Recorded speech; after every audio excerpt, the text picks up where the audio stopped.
ભગવાન તો પોતાના ભક્તની સમીપમાં હંમેશા રહે છે. બીજે દિવસે આ બંને સંતો ભગતજી પાસે બેઠા હતા. ભગતજી મહારાજ યજ્ઞપુરુષદાસજી પાસે ઉદ્ધવ ગીતા વંચાવતા હતા. તેમાં આ કડવું આવ્યું કે વીરા અમે કરી પરમ વિવેક, પૂછું પ્રશ્ન મોહનજીને એક. પ્રભુ તમને પડીએ શી ટેવ, ભજતા ભજો નહીં દેવ. હસી બોલિયા શ્રી હરિવાણી, સુણો સુંદરી પરમ શ્યાણી. ભજતાને ભજે નહીં જેહ, ગુરુદ્રોહી કૃતજ્ઞ તેહ. આ લીટી આવી ત્યારે યજ્ઞપુરુષદાસજી ભગતજી સામું જોઈને હસ્યા અને કહ્યું, આમાં મુક્તાનંદ સ્વામીએ ભજતાને જે ભજે નહીં તેને ગુરુદ્રોહી અને કૃતજ્ઞ કહ્યા છે. ભગતજી તેમનો મર્મ સમજી ગયા અને અતિ પ્રેમથી મંદ મંદ હસતા બોલ્યા, આગળ વાંચો. પછી આગળ વાંચ્યું. મુંમાં દોષ ન લાવશે એહ, મારે ભક્ત શું પરમ સ્નેહ. હું તો ભક્તનો દોર્યો દોરાઉં, ભક્ત કાજ દશો દિશ જાવું. તમે ત્યાગ કર્યો સુખ સાજ, મારે અર્થે તજી લોકલાજ. તમને જાણી સદા નિજ દાસ, કરવા પ્રેમનો અધિક પ્રકાશ. ભજુ પ્રોક્ષ રહીને હું પ્યારી, સત્ય માનજો વાત અમારી. જોતા ભક્તિ તમારી ઉદાર, હું ન છૂટું કરી ઉપકાર.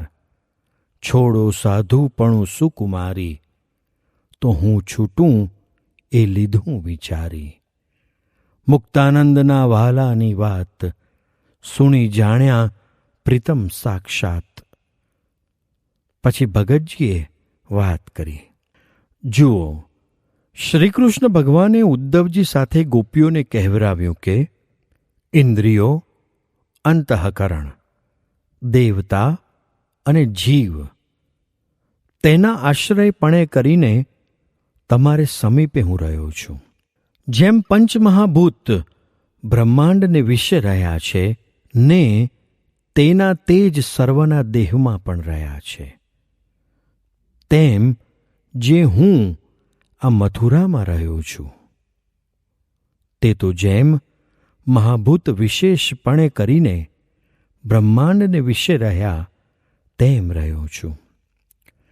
અને જેમ એ ભૂત જીવોના દેહમાં સામાન્યપણે રહ્યા છે તેમ હું તમારી પાસે રહ્યો છું. અને જે હું નથી દેખતો તે તો તમારા ચિત્તની વૃત્તિનો મારે વિશે નિરોધ થાય. તેને અર્થ નથી દેખાતો, પણ રહ્યો તો મૂર્તિમાન છું. આમ ભગવાન પોતાના ભક્તની સમીપપણે હંમેશા વર્તે છે, પણ અંતરદ્રષ્ટિ કરીને અખંડ સમીપપણું જે અનુભવતો હોય તેને એ ખબર પડે. માટે ભગવાન તો પોતાના ભક્તથી છેટે જતા જ નથી, અને વળી છુપા રહીને તે ભક્તની ભક્તિ કરે છે. એ જ ભગવાનને વિશે મોટો ગુણ છે.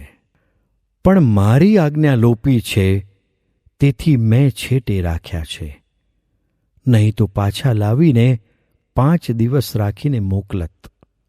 પણ હવે ભજન કરજો એટલે મહારાજ બધી રીતે સાનુકૂળતા કરશે. પછી યજ્ઞપુરુષદાસ પાસે 3 કેરી હતી. તે તેમણે ભગતજીને જમાડી અને રાજી કર્યા.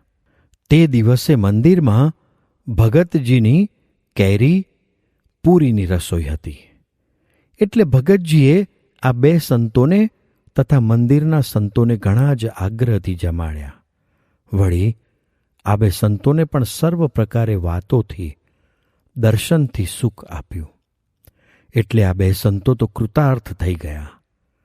પરંતુ બીજાને આ લાભ નથી મળતો, એટલે કેશવપ્રસાદ પુરાણીએ બપોરની કથા પછી ભગતજીને કહ્યું, પેલા બહાર છે તેમને પણ સુખ આપો. ત્યારે ભગતજી કહે, ભજન કરો. તેમણે ભગવાન કંઈ વેચી ખાધા છે? તેમના પણ ભગવાન છે. તે ભેગું થવાનું નહીં થાય? એ તો થશે જ, એમ કહ્યું. આથી પુરાણી સમજી ગયા, નક્કી કંઈ સમાધાન થશે. એટલામાં સાધુ રઘુવીર ચરણદાસજી આવ્યા અને ભગતજી પાસે બેસીને કહ્યું, લ્યો ભગતજી, વરતાલથી કોઠારીનો કાગળ શુભ સમાચારનો આવ્યો છે. તેમાં લખે છે, આ સત્સંગમાં ઘણા બંડ ઉઠ્યા છે, માટે પ્રાગજી ભગતને માલુમ થાય જે તમારું પણ આ બંડ કહેવાય નહીં, એમ સમજી સાધુઓને સમજાવી વરતાલ મોકલજો. પછી સૌએ ભગતજીને કહ્યું, તમે વિજ્ઞાનદાસને સમજાવો. તેથી ભગતજી બીજે દિવસે ગોપનાથ મહાદેવમાં ગયા અને બધાને મંદિરમાં લાવ્યા. આમ ભગતજીએ કેશવપ્રસાદ પુરાણીને કહ્યું હતું કે તેમના પણ ભગવાન છે, તે ભેગા થવાનું થશે જ. એ વાત તુરત જ સત્ય ઠરી. આ પ્રાગજી ભગતમાં તમે શું દીઠું છે?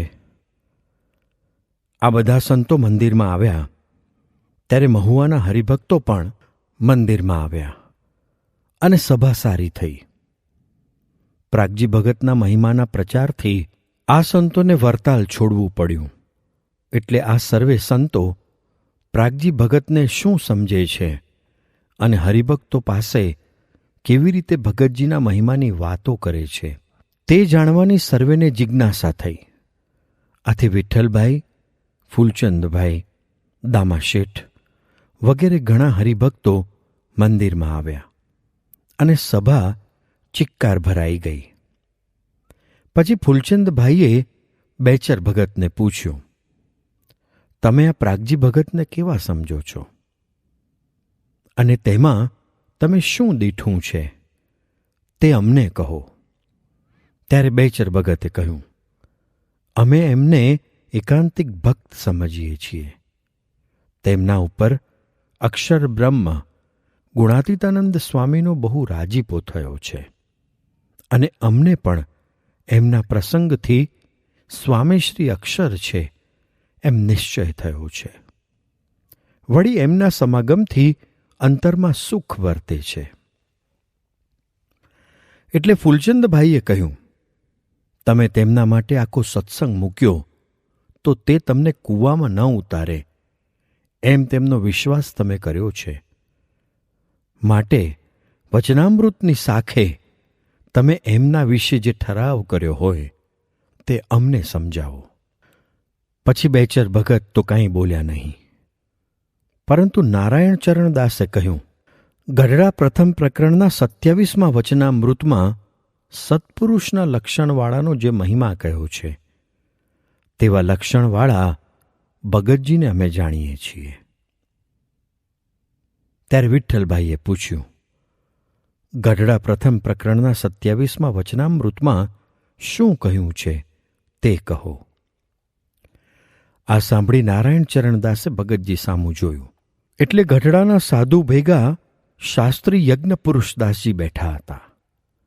તેમના તરફ આંગળી કરીને ભગતજીએ કહ્યું, એ બધાનું કપટ આ નાના સાધુ એટલે કે શાસ્ત્રીજી મહારાજ જેવું છે તેવું કહેશે, માટે તેમને પૂછો. ત્યારે સર્વેએ તેમને કહ્યું, તમે કહો. આથી શાસ્ત્રી યજ્ઞપુરુષદાસજીએ વિચાર્યું કે ભગતજીનું સ્વરૂપ જેવું છે તેવું ઉઘાડું કરવાનો ખરો પ્રસંગ મળ્યો છે અને ભગતજીને પણ સત્પુરુષના ગુણ, લક્ષણો વગેરેનું પ્રતિપાદન કરાવવાની ઈચ્છા છે એમ વિચારી તેમણે વિઠ્ઠલભાઈ તથા બીજા હરિભક્તો સમક્ષ વાત કરી કે ગઢડા પ્રથમ પ્રકરણના 27મા વચનામૃતમાં એમ વાત શ્રીજીએ કરી છે કે ભગવાન ભજવાની સર્વેને મરજી છે, પરંતુ આવા લક્ષણોવાળામાં ભગવાન સર્વ પ્રકારે નિવાસ કરીને રહે છે. એટલે હાથમાં હાથ, આંખમાં આંખ, કાનમાં કાન, મુખમાં મુખ આદિ સર્વે અંગમાં નિવાસ કરીને રહે છે. તેની વ્યક્તિ જે આ સર્વ જગતના કરતા હરતા એક ભગવાન છે તથા તેમણે જે આશ્ચર્ય પૂર્વે કર્યા છે, વર્તમાનમાં કરે છે અને હવે પછી કરશે, તે સર્વે આશ્ચર્ય આ મને મળ્યા જે ભગવાન તેમના કર્યા જ થાય છે. એમ જાણીને તે પ્રત્યક્ષ ભગવાનને સર્વોપરી કરતા, સાકાર અને પ્રગટ જાણીને સર્વ પ્રકારે તેમાં જોડાઈ જાય. એવી પ્રત્યક્ષ ભગવાનને વિશે પ્રથમ તો દ્રઢ નિષ્ઠા હોય. વળી પોતાની સ્થિતિ પણ આવી હોય કે કોઈ ગમે તેવું અપમાન કરે, નાક કાન કાપીને ગધેડે બેસારે કે હાથીએ બેસારે કે ચંદન ચર્ચે કે ધૂળ નાખે, એમાં મારે સંભાવ છે. વળી 3 પ્રકારની સ્ત્રીઓ, બાળ, યૌવન અને વૃદ્ધ, રૂપવાન કે કુરૂપવાન, તેમાં પણ સંભાવ છે. અને કચરો અને કાંચન, તેમાં પણ સંભાવ છે. આવી રીતના જે જ્ઞાન, વૈરાગ્ય અને ભક્તિ આદિક અનંત શુભ ગુણ તેણે યુક્ત જે ભક્ત હોય, તેના હૃદયમાં ભગવાન સર્વ પ્રકારે નિવાસ કરીને રહે છે અને તે ભક્ત અનંત પ્રકારના ઐશ્વર્યને પામે છે અને અનંત જીવોનો ઉદ્ધાર કરે છે. વળી એમની સર્વે ઇન્દ્રિયોમાં ભગવાન સર્વ પ્રકારે રહ્યા છે. માટે એ ભક્ત બ્રહ્માંડના જીવોની ઇન્દ્રિયોને પ્રકાશ કરવાને સમર્થ થાય છે. એટલે એવા સંત તો બ્રહ્માંડના આધારરૂપ છે. આ ભક્ત એવા સમર્થ હોવા છતાં પણ અન્ય જીવના માન અપમાન સહન કરે છે. તે તેમની અતિશય મોટપ છે. કાજે સમર્થ થકા જરણા કરવી તે કોઈથી થાય નહીં. માટે જરણા કરે તેને અતિ મોટા જાણવા. આ પ્રમાણે આ વચનામૃતમાં સત્પુરુષના લક્ષણ મહારાજે લખ્યા છે. વર્તમાન કાળે એવા આ પ્રાગજી ભક્ત છે એમ અમે સૌ માનીએ છીએ. આ પ્રમાણે શાસ્ત્રી યજ્ઞ પુરુષદાસજીએ નિરૂપણ કર્યું. પછી વિઠ્ઠલભાઈએ પૂછ્યું, એવા ગુણ એમને વિશે છે તે તમે શી રીતે જાણ્યું? ત્યારે યજ્ઞ પુરુષદાસજી બોલ્યા, તેમનામાં ધર્મ છે કે કેમ તે તો તમે એમના ગામના છો તેથી જાણતા હો તેમ કહો. એટલે વિઠ્ઠલભાઈ કહે, એમના જેવા ધર્મવાળા તો કોઈ જોયા જ નથી.